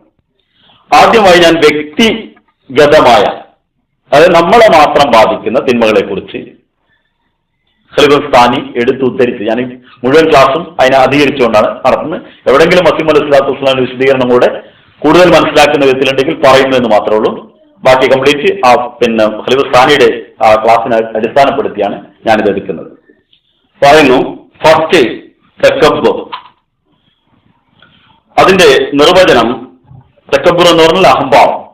അതിന്റെ നിർവചനം ഖലീഫത്ത് മസീഹ് സാനി പറയുന്നത് തന്നെത്താൻ താൻ വലിയവനാണെന്ന് കരുതുക. അത് വേറൊരാളെ മുമ്പിൽ വെളിപ്പെടുത്തിയിട്ടില്ലെങ്കിലും ശരി, വെളിപ്പെടുത്തുന്ന സമയം അത് വേറെയാണ്, അതിന് സ്ഥാനം മാറുന്നത്, അതിന്റെ പേര് തന്നെ മാറിപ്പോവാണ്. അതിന്റെ ഫസ്റ്റ് സ്റ്റേജ് ഞാൻ വലുതാണെന്ന് ഞാൻ തന്നെ കരുതുക. അതിൽ അങ്ങനെ കരുതുന്ന ആളുകള് 3 കാര്യങ്ങളൊന്ന് മാറി നിന്നാൽ മതി എന്ന് മുഹമ്മദ് റസൂലുള്ളാഹി പറയുന്നത്. സത്യത്തെ അവർ നിഷേധിക്കും, സത്യമാണെന്ന് മനസ്സിലാക്കിയിട്ട് അതിനെ നിഷേധിക്കും. അത്ര ആളുകൾ ഒരടയാളമാണ്. അതാണ് കാഫിങ്ങൾക്ക് അബാവസ്തക്ബർ ഇബ്ലീസിനെ കുറിച്ച് പറഞ്ഞ അവൻ അഹങ്കരിച്ചു, അവൻ നിഷേധിച്ചു. അത് ആദ്യത്തെ ഗുണം അതാണ്. മറ്റൊന്ന്, സത്യത്തെ നിഷേധിക്കൽ മാത്രമല്ല, മറ്റുള്ളവരെ കൊച്ചായി കാണുക. വളരെ പുച്ഛമായിട്ട് മറ്റുള്ളവരെ അവജ്ഞയോടുകൂടി കാണുക. മൂന്നാമത്തെ ഒരു സംഗതി, ഇത് എന്റെ അടുത്ത് മാത്രമാണ്, അവന്റെ അടുത്ത് ഇല്ല എന്നാണ് തോന്നുന്നത്, അവന് കിട്ടുകയല്ല എന്നുള്ള തോന്നുന്നത്. അങ്ങനെ ചില ആൾക്കുണ്ട്, ഇത് നമുക്ക് മാത്രം കിട്ടുന്നതാണ്, അത് നമ്മളെ കുടുംബത്തിലുള്ളതാണ്, വേറെ ആർക്കും കിട്ടാത്തതാണ്. യഹൂദികൾ അങ്ങനെയാണല്ലോ പറയുന്നത്, ഞാനും അഹിബാവു അബ്നാവുള്ള, ഞങ്ങൾ അള്ളാന്റെ മക്കളാണ്, ഞങ്ങൾ അവന്റെ പ്രീതരാണ്, വേറെ ആർക്കും അതാവാൻ പറ്റില്ല. അപ്പൊ ഇങ്ങനെയുള്ള ചില ഗുണങ്ങൾ വരുന്നു. പക്ഷേ അഹംഭാവം മറ്റൊരാളുടെ മുമ്പിൽ പ്രകടമാക്കിയാലും പ്രകടമാക്കിയിട്ടില്ലെങ്കിലും മനസ്സിൽ കരുതുന്നത് പാപമാണ്, അള്ളാഹുവിൽ നിന്ന് അയാളെ വിദൂരനാക്കും എന്ന കാര്യത്തിൽ യാതൊരു തർക്കമില്ല. അത് കഴിഞ്ഞാൽ അത് പോകാനുള്ള ചെറിയ മാർഗം കൂടി അതിന്റെ കൂട്ടത്തിൽ പറഞ്ഞു പോകാം. അത് പെട്ടെന്ന് അതൊരു കുറവായിട്ട് അവിടെ നിൽക്കുന്നു. ഇപ്പോ കണ്ണ്, പ്രകാശമുള്ള കണ്ണ്, നല്ല കണ്ണ്, കണ്ണാടിയൊന്നും വെക്കാതെ കാണുന്നതാണ്. നമ്മളെ പോലത്തെ കണ്ണാടി വെച്ചാൽ അല്ലാതെയും കാണുന്ന കണ്ണാവട്ടെ. പക്ഷെ സൂര്യന്റെ പ്രകാശമല്ലേ ഒരു ചുക്കും കാണുന്നത്. കാരണം നമ്മളെ കണ്ണല്ല കാണുന്നത്, കണ്ണിന്റെ പ്രകാശം കൊണ്ടല്ല കാണുന്നത്, സൂര്യന്റെ പ്രകാശം മറ്റൊന്നിൽ തട്ടി അത് കണ്ണിലേക്ക് പതിക്കുന്നതാണ്. ഇതേപോലെ അള്ളാഹു നമുക്ക് നൽകിയിട്ടുള്ള കഴിവുകൾ, ദൈവികമായ സൂര്യൻ ഇല്ലെങ്കിൽ കണ്ണുകൊണ്ട് കാണാൻ സാധിക്കാത്തതുപോലെ തന്നെ, ആ പ്രകാശം ഇല്ലെങ്കിൽ കണ്ണുകൊണ്ട് കാണാൻ സാധിക്കാത്തതുപോലെ തന്നെ അള്ളാഹു നമുക്ക് നൽകിയിട്ടുള്ള കഴിവുകൾ അവന്റെ ഫളില് മറുവശം പ്രവർത്തിക്കുന്നില്ലെങ്കിൽ അത് പ്രവർത്തിപ്പിക്കാൻ സാധിക്കുന്നുണ്ട്. ഈ ഒരു അവബോധം നമുക്ക് എപ്പോഴും ഉണ്ടായിരിക്കണം. അവന്റെ ഫളിൽ, അവന്റെ കാരുണ്യം, അവന്റെ അനുഗ്രഹം നേരെ എതിർവശത്ത് പ്രവർത്തിക്കുന്നില്ലെങ്കിൽ നമ്മുടെ കഴിവുകൾ ഒന്നും ഉപയോഗിക്കാൻ പറ്റില്ല, എവിടെ ഉപയോഗിക്കാൻ സാധിക്കാത്ത സംഗതിയായിരിക്കും. ഈ ഒരു അവബോധം ഉള്ള ഒരാൾക്ക് തക്കബ്ബുർ, അഹംഭാവം ഉണ്ടാവുകയില്ല. ബാക്കി വിഷയങ്ങളിൽ പിന്നെ പോവാം. രണ്ടാമത്തത് ഖലീഫ സാനി അതിന് ഉറുദുവിൽ പറയുന്ന പേര് സിഫ്ലാപ്പൻ എന്നാണ്. സിഫ്ലാപ്പൻ എന്ന് പറഞ്ഞാല് തരംതാണ സ്വഭാവം. തരംതാണെന്ന് പറഞ്ഞാൽ അവനവന്റെ സ്റ്റാറ്റസിന്റെ അതിന്റെ താഴേക്ക് പോകും. അങ്ങാടിയിൽ വെറുതെ ചുറ്റിക്കറങ്ങുക, ഉദുറൈന് പറയുന്ന ഒരു ഉദാഹരണമാണ്. ഒരു ആവശ്യം ഉണ്ടായാലും വെറുതെ അങ്ങാടി കൂടി നടക്കുന്ന ആൾക്കാർ. ഇവിടെ ഒന്നും പോയ ആർക്കും അതിന് സമയമില്ല, പക്ഷെ വെറുതെ റോട്ടിൽ കൂടി നടക്കുക. അങ്ങനെ കുറെ ആളുകൾ നമുക്ക് കാണാം, വെറുതെ പണ്ടത്തെ കാലത്തൊക്കെ വലിയ പാന്റും ഷർട്ടൊക്കെ ഇട്ട് വലിയ കാര്യത്തിൽ ബെൽറ്റൊക്കെ ഇട്ടിട്ട് കയറിയിട്ട് 4 മണിയായാലും ഒരു വൈകുന്നേരം ആയാലും വെറുതെ റോട്ടിൽ കാണാം. അതേപോലെ തന്റെ സ്റ്റാറ്റസിനേക്കാൾ തന്ന പണിയെടുക്കുക. ഈ സ്ഥാനത്ത് വളരെ ശ്രദ്ധിക്കണം, കാരണം എന്റെ വാക്കെടുത്തിട്ട് ഇനി വേറെ വഴിക്ക് പോകരുത്. ഓരോരുത്തർക്കും ഒരു സ്റ്റാറ്റസ് ഉണ്ട്, അള്ള കൊടുത്തൊരു സ്റ്റാറ്റസ് ഉണ്ട്, ഒരു നല്ല വർക്ക് ചെയ്യാൻ. പക്ഷെ അയാൾക്ക് അയാളുടെ സ്റ്റാറ്റസ് ആയിട്ട് പ്രശ്നമല്ല, അയാൾ അതിൻ്റെ താഴെ പോയി പണിയും. കുടുങ്ങിയിട്ട് ചെയ്യലോ വിഷമിക്കലൊക്കെ പറയണ്ടേ. ഇത് നല്ല മനസ്സിലാക്കിയിട്ടുള്ള പ്രശ്നങ്ങൾ വരും. MA പഠിച്ച ഒരാൾ, ഇപ്പൊ MA പഠിച്ച ആളല്ല, 1968 MA പഠിച്ച ഒരാൾ. ഇപ്പൊ MA എന്ന് പറഞ്ഞാൽ MA ഒന്നും ഒരു പ്രശ്നമല്ല. ഒരാൾ ഖലീഫത്ത് മസീഹ് സാലിസിനോട് പോയിട്ട് പറഞ്ഞു, എനിക്ക് ജോലിയൊന്നുമില്ല, ഞാൻ അത്രയും പഠിച്ചിട്ടുണ്ട്. സാലിസ് പറഞ്ഞു, ഈ ബൂട്ട് നീയാണോ പോളിഷ് ചെയ്ത് വെച്ച്? കാലുമുഖം ചൂണ്ടിയിട്ട് അതേന്ന് പറഞ്ഞു. അപ്പൊ ഒരു ബൂട്ട്, ഒരു പോളിഷിന്റെ ഡബ്ബയും ഒരു ക്രീമിന്റെ ഡബ്ബയും ഒരു ബ്രഷും വാങ്ങാനുള്ള പൈസ ഖലീഫത്ത് മസീഹ് സാലിസ് പോക്കറ്റിൽ നിന്നെടുത്ത് കൈക്കൊണ്ടു. എന്നിട്ട് പറഞ്ഞു, ബൂട്ടും പോളിഷും ബ്രഷും വാങ്ങിയിട്ട്, അന്ന് ബ്രിട്ടീഷുകാരുണ്ട്, ഇംഗ്ലീഷ് പറയുന്ന ആളുകളുണ്ട്, വലിയ വലിയ ആൾക്കാരാണ്, മറ്റേ എയർപോർട്ടിന്റെ സൈഡിലൂടെ നിൽക്കാൻ പറഞ്ഞു. എന്നിട്ട് പറഞ്ഞ് ഇംഗ്ലീഷ് അറിയുന്ന ആളുകളോട് മാത്രം ഇംഗ്ലീഷിൽ ഷൂ പോളിഷ് ചെയ്യാൻ വേണ്ടി ചോദിക്കുകയും അവരെ ഷൂ പോളിഷ് ചെയ്ത് കൊടുക്കുക, എല്ലാവർക്കും ചെയ്ത് കൊടുക്കരുത്. ഒരു ചെറുപ്പക്കാരൻ ഡ്രസ്സ് മാറരുതെന്നും പറഞ്ഞു. ഡ്രസ്സ് ഇതേപോലത്തെ ഡ്രസ്സായിരുന്നു. ഒരു ചെറുപ്പക്കാരൻ ഇംഗ്ലീഷ് പറഞ്ഞ വെറുതെ പോകുന്നവർക്ക് കാൽ പോളിഷ് ചെയ്യാൻ നിൽക്കുമ്പോൾ അവർ സാധാരണ ചക്ലിയനാണ് കാണുന്നത്. പോളിഷ് ചെയ്യുന്ന ആ കാലത്ത് കീറിപ്പറഞ്ഞ ഡ്രസ്സുമായിട്ട് ഏതെങ്കിലും മുക്കിലിരിക്കുന്ന ആളെയാണ്. ഇത് കാണുമ്പോൾ ചോദിക്കാം, നീ പോളിഷ് ചെയ്യുന്ന വെച്ചാൽ എനിക്ക് വേറെ ജോലിയില്ല, ഞാൻ ജോലി എടുക്കണം. അങ്ങനെ ആ ആള് പാകിസ്ഥാനിലെ ഏറ്റവും വലിയ ചെരുപ്പ് കമ്പനിക്കാരനായി മാറി. പിന്നീട് ഞാൻ ഒറ്റയടിക്ക് ചുരുക്കാനാണ് അതിൽ കിട്ടിയ ബർക്കത്ത് ഏറ്റവും ടോപ്പ് ചെരുപ്പ് കമ്പനിക്കാരനായി മാറി. അദ്ദേഹത്തിന്റെ പേരും എല്ലാം ഹലിഫത്ത് സാലിശ്വരിക്കൽ തന്റെ പ്രഭാഷണത്തിൽ എടുത്തു പറഞ്ഞു. ഏറ്റവും വലിയ ചെരുപ്പ് ഫാക്ടറിക്കാരൻ. അപ്പൊ അത് പിന്നെ സ്റ്റാറ്റസ് എന്ന് പറയുമ്പോൾ പിന്നെ അത് തെറ്റിദ്ധരിച്ചു പോയത്, കുടുങ്ങിയ സമയത്ത് പണിയെടുക്കുന്ന സ്റ്റാറ്റസ് നോക്കലാണ്. സ്റ്റാറ്റസ് എന്നത് മറ്റൊരു മുമ്പിൽ കൈനീട്ടലാണ് സ്റ്റാറ്റസ് ഇല്ലായ്മ. മറ്റൊരുത്തന്റെ ആശ്രിതനായി ജീവിക്കലാണ് സ്റ്റാറ്റസ് ഇല്ലായ്മ. ഹിന്ദു പുരാണങ്ങളിൽ ഏറ്റവും നല്ല ഭക്ഷണം സ്വന്തം കൈകൊണ്ട് അധ്വാനിക്കുന്നത്, അതിനേക്കാൾ അധകൃതം മാതാപിതാക്കളുടേത് അനന്തരാവകാശ സ്വത്ത് അനുഭവിക്കലും, അതിനേക്കാൾ അധകൃതം സഹോദരന്മാരുടേതാണെന്നും അധകൃതരിൽ അധകൃത ഭക്ഷണം ഭാര്യയുടേതാണെന്നും ഒരു പുരാണത്തിലെ ശ്ലോകമുണ്ട്. അത് എത്രമാത്രം ശരിയോ തെറ്റോ എനിക്കറിയില്ല. പക്ഷെ ഒരു സംസ്കാരത്തിന്റെ ഭാഗമായിരുന്നു, ഭാരതീയ സംസ്കാരത്തിന്റെ ഭാഗമായിരുന്നു അത്.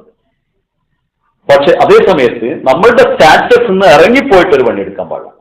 ഒരാൾക്ക് നല്ല എല്ലാവരും ഒരു സർജനാണ്, ഡോക്ടർ ചെയ്യുക, അയാൾ ഒത്താൻ പണിയെടുക്കാൻ പറ്റും. കാരണം ആൾക്കാരെ മുറിയായാലും എന്താണ് ഭക്ഷണം എന്തൊക്കെ അറിയാതെ ആൾക്ക് ബാർബർ പണിയെടുക്കുകയാണെങ്കിൽ അതല്ല ശരി.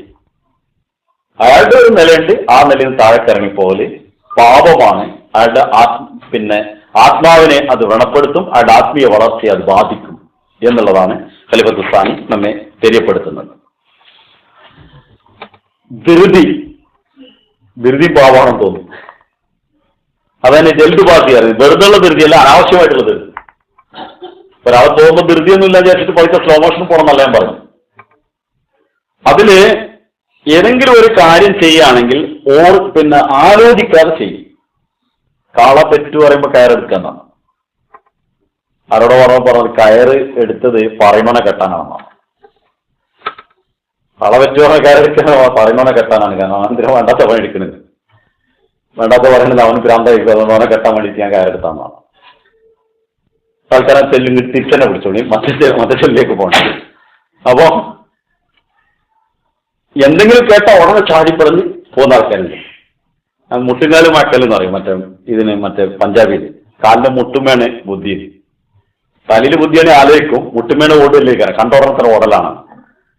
അപ്പൊ അത്തരത്തിലുള്ള സ്വഭാവം പാപമാണ് എന്നാണ് ഖലീഫത്തുൽ സാനി പറയുന്നത്. പാപമാണെന്ന് പറഞ്ഞാൽ നമ്മുടെ ആത്മീയ വളർച്ചയെ, നമ്മുടെ നമസ്കാരത്തെ, നമ്മുടെ നോമ്പിനെ, നമ്മുടെ സ്വഭാവത്തെ, നമ്മുടെ ഭൗതികമായ വളർച്ചയെ എല്ലാം ബാധിക്കുന്ന ഒന്നാണ്. ഒരാള് പച്ച കുത്താൻ പോയി തരാം സ്ഥലത്ത്. പച്ച കുത്താൻ ചെന്നപ്പോഴേ ഈ പച്ച കുത്തെന്ന് പറഞ്ഞാൽ നമുക്ക് അറിയുന്ന തോന്നണം. മറ്റും ഇപ്പൊ പിന്നെ ഫാഷനാണല്ലോ അല്ലേ. പണ്ടൊക്കെ അത് അറിയണമെങ്കിൽ ഏതെങ്കിലും വലിയ തീയന്മാരെ പണന്മാരെയൊക്കെ പിടിച്ച് നോക്കേണ്ടി വരും. വലിയ വലിയ ആൾക്കാരെ നോക്കിയാണ്. അതിന് ഒരു പ്രത്യേക എണ്ണ എന്നത് തൈലത്തിൽ ഈർക്കിളി ചൂടാക്കും. എന്നിട്ട് ഈ എണ്ണയിൽ കുത്തിയിട്ട്, തിളച്ച എണ്ണയിൽ കുത്തിയിട്ട് ശരീരത്തിൽ കുത്തും. അത് എണ്ണ എന്തിനാന്ന് വെച്ചാൽ അത് അവിടെ മുറിയാവുമ്പോൾ തന്നെ അത് ഉണങ്ങും. പക്ഷെ കളറ് പച്ചയാവും, പച്ച മുറിയാവും. അങ്ങനെ ഒരാൾ ചെന്നപ്പോഴേ പച്ച കുത്തണം പറഞ്ഞ് പോയി ഇരുന്നിട്ട് പറഞ്ഞേ എന്താണ് കുത്തേണ്ടത് വെച്ച്. ആ പറഞ്ഞ നരിനെ ആയിക്കോട്ടെ എന്ന് പറഞ്ഞു. കുറച്ച് വലുതന്നെ ആയിക്കോട്ടെ. എവിടെ കുത്തേണ്ടത് വെച്ചാൽ മുതുമറത്തുനിന്നാണ്. കാരണം മുതുകത്തല്ലേ നരി വരുള്ളൂ, കഞ്ഞിമേൽ നരി വരില്ല.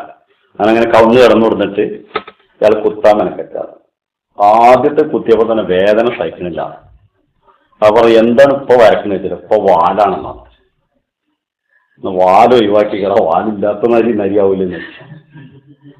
അങ്ങനെ പിന്നെ കുറച്ച് കഴിഞ്ഞപ്പോ ഇപ്പൊ എന്താ വരക്കണത്, കാലാണെന്ന് കാല് മടക്കി വെക്കണതായിക്കോട്ടെ എന്നാണ്. അങ്ങനെ കാല് മടക്കി വെക്കണതായ പറഞ്ഞത് അതുകൊണ്ട് ഒഴിവാക്കി കൂടെ കടക്കണതായിക്കോട്ടെ നരി. ഇങ്ങനെ അവസാനം അവിടെയും ഇവിടെയൊക്കെ കുറെ കുത്തായി എന്നാണ്. അങ്ങനെ ഒന്നും കുത്താനായിട്ടില്ല, വേദന സഹിക്കണല്ലോ. അപ്പൊ പലപ്പോഴും പല പാവങ്ങളും നമ്മൾ ആലോചിക്കില്ല, അതൊരു പാവല്ല, അത് പോയിക്കോട്ടെന്ന്. അവസാനം നമ്മൾ കുത്തു മാത്രമേ ഉണ്ടാവുള്ളൂ. വെറുതെ അമ്മതിയായി ചന്ത കൊടുത്ത് കഷ്ടപ്പെട്ട് ജീവിച്ച് അതും ആയില്ല, ചെട്ടിന്ന് വീടും ചെയ്ത് പട്ടറോട്ടായതുമില്ല, രണ്ടിലും കട്ടോടത്തി എന്ന് നിൽക്കും. അപ്പൊ ഇത് ഞാൻ പാവങ്ങളെ എണ്ണി പറയുമ്പോൾ ഇത് ശരിക്ക് നമ്മൾ പിന്നെ ഒരുപാടുണ്ട് സാധനം ഒഴിവാക്കാന്നുള്ള ആൾക്കല്ല. അത് മനസ്സിൽ പിന്നെ ഇതിൽ എവിടെയാണ് എന്റെ പ്രശ്നം എന്നുള്ളത് ആലോചിച്ച് അവിടെ ശരിയാക്കാൻ നമ്മൾ ശ്രദ്ധിക്കാം. അതിനുവേണ്ടിയാണ് എണ്ണുന്നത്, അല്ലാതെ എണ്ണികളെ മുഷിപ്പിക്കാനല്ല. അടുത്തത് ബദ്സന്നി, ദുർധാരണ. പലപ്പോഴും കേട്ടുവരുന്ന ഒരു സംഗതിയാണ്. അത് ഒരാളെ കുറിച്ചിട്ട് ദുർധാരണ വെക്കുക എന്ന് പറഞ്ഞാല് അത് വേറൊരാളോട് പറയലല്ല. വേറൊരാൾ പറയുമ്പോൾ ചിലപ്പോൾ അത് കളവായി മാറാം, ഇത്തിഹാം അഥവാ അപരാധമായി മാറാം, ഒക്കെ ആവാം. പക്ഷെ ഉള്ളിൽ വെക്കല്, ഒരാൾ അങ്ങനെയായിരിക്കും ഇങ്ങനെയായിരിക്കും മനസ്സിൽ വെക്കുന്നതിനെയാണ് ദുർധാരണ എന്ന് പറയുന്നത്. അത് പാപമാണ്. അതിനെക്കുറിച്ച് മസീഹ് ഇസ്ലാത്തു വസ്സലാം പറഞ്ഞത് അയാൾക്ക് അതുകൊണ്ട് ഗുണമൊന്നുമില്ല. ഒരാളെ കുറിച്ച് നല്ല ധാരണ വെച്ചുകൊണ്ട് ദോഷമൊന്നുമില്ല. അയാൾക്ക് ദോഷം ഉണ്ടാവും, മറ്റൊന്നെന്തെങ്കിലും ആയിക്കോട്ടെ. അതുകൊണ്ട് ദുർധാരണ മനസ്സിൽ വെക്കുക. അതിനെ ഒരിക്കലും നമ്മൾ പിന്നെ ഹദീസ് സാനിയുടെ വാക്കുകൂടെ വായിക്കാം. यानी दूसरे के मुतालिक ये ख्याल करना कि वो ऐसा है वैसा है, ख्वाह उस पर उस ख्याल को कभी जाहिर ना करे, हत्ता कि वो मर जाए मगर फिर भी ये गुनाह. ഒരാളെ കുറിച്ച് ധരിക്കുക അയാൾ അങ്ങനെയായിരിക്കും ഇങ്ങനെയായിരിക്കും, അയാളെ മുമ്പിൽ അതൊരിക്കലും വെളിപ്പെടുത്തുന്നില്ല. ആ ആൾ മരിച്ചു പോയാൽ പോലും അത് പാപമാണ്. വെളിപ്പെടുത്താതെ തന്നെ മരിച്ചു പോയാൽ പോലും അയാൾ പാപമാണ് ചെയ്യുന്നത്. മറ്റൊന്ന് അനനുവദനീയമായിട്ടുള്ള സ്നേഹം. അനുവദനീയമായ സ്നേഹമുണ്ട്. മാതാപിതാക്കളോടുള്ള സ്നേഹം, കുടുംബത്തോടുള്ള സ്നേഹം, സമൂഹത്തോടുള്ള സ്നേഹം, അതിനൊക്കെ പരിധിയുണ്ട്. പക്ഷെ അനുവദനിക്കാത്ത പടത്തിലുള്ള ചില സ്ഥാനങ്ങൾ പിന്നെ സ്നേഹങ്ങൾ ഉണ്ടാവും. അത് അങ്ങനെ സ്നേഹിക്കാൻ പാടില്ല. പക്ഷെ അയാളത് വെളിപ്പെടുത്തിയിട്ടില്ലെങ്കിൽ പാപമാണ്, അയാളെ ഹൃദയത്തിലാണ്. അത് വേറെ ആരും പറഞ്ഞിട്ടൊന്നുമില്ല. വൺ വേ ആയിരിക്കും സ്നേഹം ഉണ്ടാകുക, മറ്റവരോടും പറഞ്ഞിട്ടില്ല, അവിടെ ഇങ്ങോട്ടും ഉണ്ടാവില്ല. പക്ഷെ ഉള്ളിന്റെ ഉള്ളിൽ തന്നെ പോഞ്ഞുകൊണ്ട് നടക്കാൻ അതും പാപമാണ്, അനുവദനീയമല്ലാത്ത സ്നേഹം. അതേപോലെ വെറുപ്പ്. വെറുപ്പ് എന്ന് പറഞ്ഞാൽ ഞാൻ ഉദ്ദേശിക്കുന്ന വെറുപ്പ് കീന അഥവാ പിന്നെ പക, മറ്റേ വൈരാഗ്യബുദ്ധി, വേറെ ആളോടുള്ള അത് ശരിക്കും ഡെഫിനിഷൻ എന്താ വെച്ചാൽ ഞാൻ അവന് ഇന്ന നഷ്ടം അവന് വരുത്തണം എന്ന് മനസ്സിലുണ്ടാവും. ഈ ബുദ്ധിക്കുള്ള അയാൾക്ക് ഇന്ന നഷ്ടങ്ങൾ എനിക്ക് വരുത്തണം എന്നുള്ള ബുദ്ധി, അതാണ് വൈരാഗ്യബുദ്ധി. അവൻ എങ്ങനെയെങ്കിലും ഇടങ്ങാറാക്കണം. പക്ഷെ അയാളെ കൊണ്ട് ചെയ്യാൻ കഴിഞ്ഞിട്ടുണ്ടാവില്ല. ചെയ്തിട്ടില്ലെങ്കിലും പാവം. ചെയ്തിട്ടില്ലെങ്കിലും അയാൾ പാപിയാണ്. അത് ചെയ്യാൻ കഴിയാത്ത സാഹചര്യം കിട്ടാത്തതുകൊണ്ടാണ്. കിട്ടുമ്പോ ചെയ്യുക. മറ്റൊന്ന് ബുദ്ധിലി അഥവാ ധീരത്വം. ധീരത്വത്തിന്റെ നിർവചനം പിന്നെ നമ്മൾക്ക് നൽകപ്പെട്ട കർത്തവ്യത്തെ ഭയന്ന് ഒഴിവാക്കി ഓടലാണ്. പേടിച്ചിട്ട് ഒഴിവാക്കുക.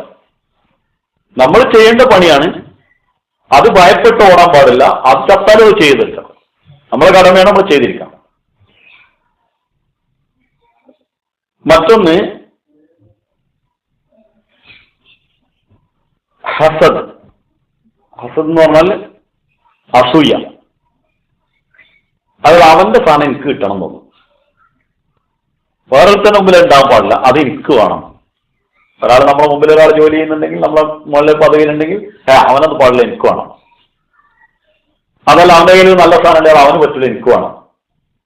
ഇങ്ങനെയുള്ള ഒരു സ്വഭാവം.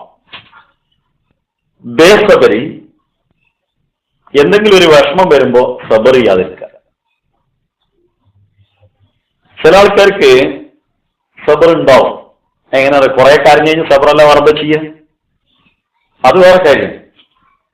ഇപ്പൊ ഒരാൾ മരിച്ച്, കുടുംബത്തിൽ ആരെങ്കിലും മരിച്ച്, അല്ലെങ്കിൽ എന്തെങ്കിലും ദുഃഖം വന്ന് അതെന്നും ഒരു ദുഃഖമായിട്ട് കൊണ്ട് നടക്കുന്ന ആള് അള്ളാഹു നിന്ന് അത്രയും അകന്ന് നടക്കുന്ന ആളാണെന്ന് മോശം മുതൽ എഴുതിയിട്ടുണ്ട്. കാരണം ദുഃഖവും സങ്കടവും ഇതൊക്കെ ഉള്ളത് തന്നെയാണല്ലോ ദുന്യാവ്. അത് വരുമ്പോ അങ്ങനെയാണെന്ന് വിചാരിച്ചത് നമ്മളൊരു പിന്നെ ചില ആളുകൾ അങ്ങനെയാണ്, എന്ത് പ്രശ്നം ഉണ്ടെങ്കിലും അത് അത്ര കാര്യമായിട്ട് എടുക്കാത്ത ആൾക്കാരാണ്. റസൂലുള്ളാഹിന്റെ കാലത്ത് ഒരു സ്ത്രീ മുസ്ലിമാണ്, പക്ഷെ റസൂലുള്ളാഹിനെ നേർക്ക് നേരെ കണ്ടപ്പോ അറിഞ്ഞിട്ടില്ല. ദുഃഖത്തിന്റെ അത്രയും വലിയ ദുഃഖത്തിലായിരുന്നു. ഒരു പെണ്ണിരുന്ന് കരയുന്നു. അപ്പൊ എന്തെന്ന് ചോദിച്ചപ്പോൾ എന്റെ മകൻ മരിച്ച. റസൂലുള്ളാഹി ഇസ്ബിരി, നീ സബർ ചെയ്യുന്നു. അവൻ നിങ്ങളെ മകൻ മരിച്ചു നോക്കണം, അപ്പോഴേ അറിയുള്ളൂ. റസൂലുള്ളാഹി അറിഞ്ഞിട്ടില്ല, ഈ സങ്കടത്തിന്റെ അത്രയും വലിയ ഘട്ടത്തിലായിരിക്കും. കുറച്ച് കഴിഞ്ഞപ്പോൾ ആരോ പറഞ്ഞത് അള്ളാന്റെ റസൂലാണ് എന്നോട് പറഞ്ഞത്. അപ്പൊ കുറച്ച് കഴിഞ്ഞപ്പോൾ ഓടി റസൂലുള്ളാഹി, ഞാൻ സബർ ചെയ്തിരിക്കും, ഞാൻ സബർ ചെയ്തിരിക്കും. ആ സബർ ഫിയബുലി വക്ത. സബർ എന്ന് പറഞ്ഞാൽ ആദ്യത്തെ സമയത്തുണ്ടാണ്. ഇപ്പൊ എല്ലാവർക്കും വരും സബർ. സബർ ആദ്യം പറയുമ്പോ അപ്പൊ ഉണ്ടാവണം സബർ, അതാണ് സബർ. അതിന് കഴിയുന്നില്ലെങ്കിൽ അതിന്റെ അർത്ഥം ഇത് എന്റേതാണ്, അള്ളാന്റെ അല്ലാണ്. ഇന്നാലില്ലാഹി വ ഇന്നാ ഇലൈഹി റാജിഊൻ എന്നതിന്റെ അർത്ഥം അതാണ്. ഇപ്പൊ നമ്മളെ കയ്യിൽ ഒരാൾ ഒരു സാധനം തന്ന് ഒരു പെണ്ണിന് കുറച്ചേരം എഴുതാൻ തന്നു, എന്നിട്ട് കുറച്ചേരം കൊണ്ടാന്ന് പറയുമ്പോ അത് തരാൻ പറ്റൂല എന്ന് പറഞ്ഞാൽ നമ്മളമാരത്തെ മോശം ആൾക്കാർ പറയുന്നുണ്ട്. അവൻ തിരിച്ചു വരുമ്പോൾ നമുക്ക് വേണ്ടി ഉപയോഗിക്കാൻ ജവാക്കള്ളാന്ന് പറഞ്ഞ് തിരിച്ചു കൊടുക്കും, താങ്ക്സ് പറഞ്ഞ് തിരിച്ചു കൊടുക്കും. അതാണ് അള്ള നമ്മളെത്തുന്ന സാധനം എടുക്കുമ്പോൾ ഉണ്ടാവുന്നത്. നമ്മളെ കുട്ടിയായാലും വേണ്ടില്ല, നമ്മൾ ആരായാലും വേണ്ടില്ല, അത്ര കാലം നമുക്ക് തന്നതിന് ജസാക്കല്ല. ഒരു കുട്ടിനെ തന്നെ കിട്ടാത്ത എത്ര ആൾക്കാരുണ്ട്, എന്തായാലും എനിക്ക് ഇത്ര ആളും കിട്ടിയല്ലോ, ജസാക്കല്ല, അള്ളഹാനോട് നന്ദി പറഞ്ഞു കൊടുക്കുക. ഖലീഫത്ത് മസീഹ് അലൈഹി സ്വലാത്തു വസ്സലാമിന്റെ ഭാര്യ ഒരു കുട്ടി മരിക്കുമ്പോഴേ, തന്റെ സ്വന്തം ഭാര്യ മരിക്കുമ്പോഴേ നമസ്കാരത്തിന്റെ സമയമായിരുന്നു, പോയി നമസ്കരിച്ചു. അതുവരെ കുട്ടിയുടെ അടുത്തിരിക്കുകയാണ്. നമസ്കാരം കഴിഞ്ഞ് വരുമ്പോൾ കുട്ടി മരിച്ചിട്ടുണ്ട്. അപ്പൊ അൽഹംദുലില്ലാഹ്. അതാണ് സബർ. അതായത് അതിന് കാരണം പറഞ്ഞ എന്താണ്, മസീഹ് അലൈഹി സ്വലാത്തു വസ്സലാമിന്റെ പ്രവചനത്തിലുണ്ട് ഈ കുട്ടി മരിക്കുന്നുള്ളത്. ആ പ്രവചനം പുലർന്നല്ലോ. ആ കുട്ടിക്ക് വേണ്ടി ദുആ ചെയ്താണ്, പക്ഷെ ആ സമയത്ത് അതാണ് അവസ്ഥ. അപ്പൊ സബർ എന്നുള്ളത് അള്ളാഹിനെ കുറിച്ച് മനസ്സിലാക്കുമ്പോൾ കിട്ടുന്നതാണ്, മനസ്സിലാക്കാതെ കിട്ടില്ല.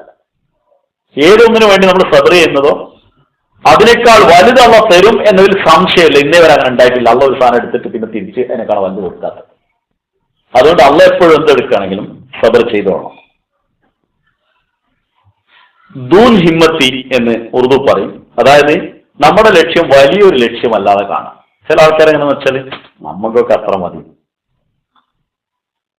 നമ്മളിപ്പോ എന്താ വലിയതാണ്, നമ്മളിപ്പോ എന്താ ഓഫീസറാവാനാ, നമുക്ക് ഇത്രയൊക്കെ മതി, നമുക്ക് ഇട്ടുണ്ട് സ്വത്തായിട്ട് ഉള്ളതിൽ സംതൃപ്തി വേറെ വിഷയം. പക്ഷെ ധൈര്യം, തന്റെ പിന്നെ പ്രതീക്ഷ ഏറ്റവും ടോപ്പിൽ വെച്ച് ഒരു സുപ്പീരിയോറിറ്റി കോംപ്ലക്സ് ആണ് ഉണ്ടാവും. എപ്പോഴും ഒരു ഇൻഫീരിയോറിറ്റി കോംപ്ലക്സ് എന്താ പറയുക, അപകർഷതാബോധം വിട്ടിട്ട് ഉത്കർഷതാബോധം, എനിക്ക് ഇന്ന സ്ഥലത്തൊക്കെ എത്താൻ കഴിയും, അത് ലക്ഷ്യം വലുത് വെക്കണം. അല്ലാതെ മറ്റ് പ്രോഗ്രാമുകളിലേക്ക് നീങ്ങുന്ന ഒരു സ്വഭാവം ഉണ്ടാകും. പ്രത്യേകിച്ച് മസീഹ് അലൈഹി സ്വലാത്തു വസ്സലാം ആ കാര്യത്തെ കുറിച്ചിട്ടൊരു പദ്യം പറയുണ്ടായി. മുസ്ലിമിന്റെ ഇതിൽ വരുന്നത്, ഹം ഹുവേ ഖൈറ ഉമ്മം തുജ്സെ ഹി എ ഖൈറ റസൂൽ തേരെ ബഡ്നെ സെ ഖദം ആകെ ബഠായ ഹം. നാം ഉത്തമമായ സമൂഹമായി മാറി, മുസ്ലിങ്ങൾ നിന്റെ കാൽവെപ്പുകളെ നോക്കി ഞങ്ങൾ കാൽവെച്ചു. അതായത് ഉത്തമമായ സമൂഹമാകാനുണ്ടായ കാരണം റസൂലിന്റെ എവിടേക്കാ പോകണം, അങ്ങോട്ടാ പോണത്. റസൂല് പോയിക്കോട്ടെ, നമ്മളെന്തിനാ പോകണമെന്ന് ആലോചിച്ചില്ല. റസൂലിന് പോവാൻ നമുക്ക് പോകാൻ പറ്റില്ലെന്ന് ആലോചിച്ചില്ല.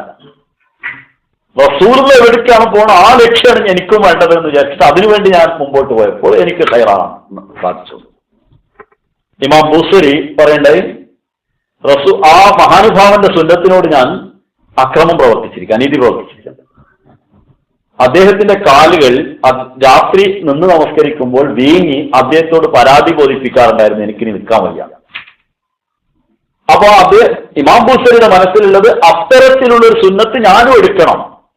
റസൂൽ രാത്രി നമസ്കരിച്ച് കാലം ഇങ്ങോട്ടെ, എനിക്ക് പ്രശ്നമൊന്നുമില്ല, ഞാനെന്തിനും അത്ര കറങ്ങാറാണ് നോക്കല്ല, ഞാനും അങ്ങനെ ആകുന്നില്ലല്ലോ എന്നതിലെ തനിക്കൊരു വശം. അപ്പൊ ലക്ഷ്യം എപ്പോഴും ഏറ്റവും ഉന്നതമായിട്ടുള്ള ലക്ഷ്യം വെച്ചിരിക്കണം. ചെറിയ ലക്ഷ്യം വെക്കൽ പാപമാണ്. മറ്റൊന്ന് ചാബലൂസി എന്ന് പറയും. ചാബലൂസി എന്ന് പറഞ്ഞാല് മറ്റോനെ സൂചിപ്പിക്കാൻ വേണ്ടിയിട്ട് വർത്താനം പറയാം. ഈ രാജാക്കന്മാരത്തൊക്കെ പണ്ട് ആൾക്കാർ പോകുമ്പോഴേ, ഞാൻ പഠിക്കാണ്ടായിരുന്ന കോഴ്സിലുണ്ടായിരുന്ന ഒരു കറുത്ത ഒരാളുണ്ടായിരുന്നു. അപ്പൊ കറുത്ത ആളെ കുറിച്ചിട്ട് അത് കവിത എഴുതി, കറുപ്പിന്റെ അഴകൻ. കറുപ്പിന്റെ അഴകാണ്ട് പാട്ടുണ്ടെന്ന് തോന്നുന്നു, എന്തോ ഏതൊരു പാട്ട് വരുന്ന കേട്ടായിട്ട് ഓർക്കണ്ടേ. ഒരു ചെറിയ സംഗതി പറഞ്ഞാൽ പെട്ടെന്ന് മനസ്സിലാവും. ഒരു രാജാവിന് വഴുതനങ്ങ ഭയങ്കര ഇഷ്ടമായി. അങ്ങനെ ഈ ചെങ്ങായിന്റെ സദസ്സിലുള്ള ആൾക്കാരൊക്കെ അവിടെ വഴുതനങ്ങനെ കുറിച്ച് വർണ്ണിച്ചെഴുതലാണ്. രാജാവിന് തിന്നുന്നാണോ അങ്ങനെയുള്ളതാണോ ഇങ്ങനെയുള്ളതാണോ പറഞ്ഞിട്ട് ഭയങ്കരമായിട്ട് വർണ്ണിച്ചു. അങ്ങനെ വഴുതനങ്ങ തിന്ന് രാജാവിന് വയറ്റിളക്കം പിടിച്ചു. അപ്പൊ അതിന്റെ പിറ്റേന്ന് പോലെ ഈ ഇവിടെ ഇരിക്കുന്ന കക്ഷികളൊക്കെ എന്ത് പറഞ്ഞ് വഴുതനങ്ങന്റെ ദോഷങ്ങളെ കുറിച്ചിട്ട് കവിത എഴുതി. അപ്പൊ ഒരാൾ ചോദിച്ചു, ഇതെന്താ ഭ്രാന്ത്, ഇന്നലെ വരെ വഴുതനങ്ങന്റെ നന്മ, ഇന്നിങ്ങനെ വഴുതനങ്ങ ദോഷമായി വെച്ചു. നമുക്ക് ബൈഗൺ കേത്തോണി ഗുലാം. നമ്മള് വഴുതനങ്ങന്റെ അടിമകളല്ല, രാജാവിന്റെ അടിമയാണ്. രാജാവിന് ഏതാ നല്ല വെച്ചാൽ അതാ നമ്മൾ പറയാം, അല്ല മറ്റേ പറയില്ല. അപ്പൊ അങ്ങനെ അവസരത്തിനൊത്തിട്ട് അങ്ങോട്ടും ഇങ്ങോട്ടും മാറില്ല. അത് ചില ആളുകൾ ഒരു കാര്യം ഉണ്ടാവില്ല, അവരെ പോയി സൂചിപ്പിക്കാൻ വേണ്ടിയിട്ട് പാവാണ് സാധനം. കാരണം എന്താന്ന് വെച്ചാൽ അതുകൊണ്ട് കളവ് കുറെ പറയും, മനസാക്ഷിക്കെതിരായിട്ട് കുറെ പറയും. പിന്നെ അയാളെ ഗതിയില്ല, അയാൾ അങ്ങനെ എങ്ങനെയെന്ന് പറഞ്ഞിട്ട് അയാളും ആനന്ദം വായിക്കണമെന്ന് വിചാരിച്ചിട്ട് അയാൾ ഗതിയെടുത്തു. അപ്പൊ അത്തരത്തിലുള്ള സ്വഭാവങ്ങൾ പിന്നെ പാപമാണെന്ന് സാനിദുല്ലാഹ് തന്നെ പറയുന്നു. നന്ദികേട് എന്ന് പറഞ്ഞാല് ഒരാളെന്തെങ്കിലും ഒരു ഉപകാരം ചെയ്ത് അതിനെക്കുറിച്ച് ഓർക്കാതിരിക്കുക. അല്ലാതെ ആൾക്കെന്തെങ്കിലും അങ്ങോട്ട് ചെയ്യലല്ല, ചെയ്യലോ ചെയ്യാതിരിക്കലോ അടുത്ത മടിയാണ്. പക്ഷെ ഒരാൾ നമുക്കൊരു ഉപകാരം, വളരെ ചെറിയൊരു കാര്യക്കാർ ഒരു വാക്ക് തിരുത്തി തന്നായിരിക്കും, അതിന്റെ ഒരു കദർ, അതിന്റെ ഒരു വില നമ്മുടെ മനസ്സിന്റെ ഉള്ളിൽ ഉണ്ടായിരിക്കണം. അതെപ്പോഴും നമുക്ക് അയാളെ കാണുമ്പോഴോ കാണാത്തുമ്പോഴോ ഒക്കെ നമുക്ക് ഓർമ്മ ഉണ്ടായിരിക്കണം, ഇന്ന ഉപകാരം ചെയ്തിട്ടുണ്ട്. അത് ചിലപ്പോൾ വളരെ നിസ്സാരമായിരിക്കും, പക്ഷെ അതിനെക്കുറിച്ചുള്ള അതില്ലാതിരുന്നാൽ നമ്മൾ പാപികളാണ്. ബേഇസ്തിഖ്ലാൽ, ഏതെങ്കിലും ഒരു പ്രവൃത്തിയെ സ്ഥിരചിത്തതയില്ലായ്മ, ഏതെങ്കിലും ഒരു പ്രവൃത്തി ഏറ്റെടുക്കുന്നിട്ട് മുഴുവൻ ചെയ്യാതിരിക്കുക. ഈ ആരംഭശൂരത എന്ന് മലയാളത്തിൽ ഒരു വാക്കുണ്ട്. തുടക്കത്തിലാണ്ട് ഓടും, കുറച്ച് കഴിഞ്ഞിട്ട് അവിടെ പോയിട്ട് നിൽക്കും, ഓന്ത് പോകുമ്പോൾ. പിന്നെ എന്തോ മറന്ന മാതിരിയാണ്. ഓന്ത് അങ്ങനെയാണ്, നമ്മൾ ഒറ്റ ഓട്ടം ഓടിയിട്ട് ഇങ്ങനെ നിൽക്കുന്നുണ്ടാവും. പിന്നെ എങ്ങോട്ട് ഓടിയെന്ന് നമുക്കറിയില്ല. നമ്മൾ വിചാരിക്കട്ടെ ഇങ്ങോട്ട് ഓടി പോവുകയാണെന്ന്. പിന്നെ അവിടെ തന്നെ നിൽക്കുന്നുണ്ടാവും, വൈകുന്നേരം പോയാലും അവിടെ തന്നെ ഉണ്ടാവും. അതേപോലെ ചില ആളുകൾ പ്രവർത്തനമൊക്കെ ഭയങ്കര ശൂരമായിട്ട് പോകും, എന്നിട്ട് അത് വഴിയിലിട്ടിട്ട് പോകും. പാവമാണ്.